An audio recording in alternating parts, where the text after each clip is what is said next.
Hello बच्चों, let's see the question. The question says, select the statements which are related to Schwann. तो इसमें हमें बताना है कि श्वान जो कि एक जूलॉजिस्ट थे उन्होंने इनमें से कौन सी स्टेटमेंट दी थी. सो की concept of this question is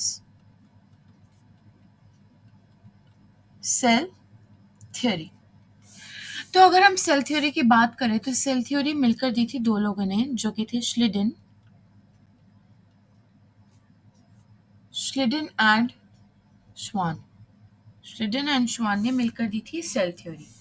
श्लिडन एक बॉटनिस्ट थे और इन्होंने कहा था कि all plants are composed of cells and Schwann एक zoologist थे. इन्होंने कहा था all animals are composed of cells.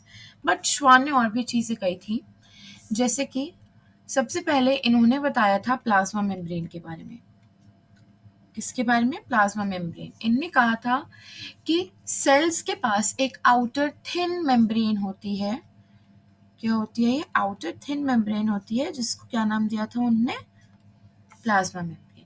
Second चीज इनने बताई थी कि जो सेल वॉल होती है, cell wall, it is present only in plants. It is a characteristic feature of plants. Present in plants. मतलब cell wall is absent in animals.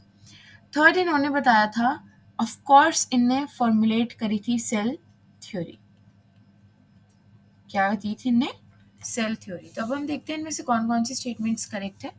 He reported that cells have a thin outer layer which is today known as the plasma membrane. तो ये statement correct है.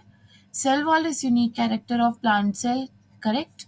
Body of plants and animals are composed of cells and product of cell. ये cell theory का एक postulate है. तो ये भी क्या हो जाएगा हमारे पास? Correct. So the correct answer will be option D, all of the above. I hope you all got to know the answer. Best of luck.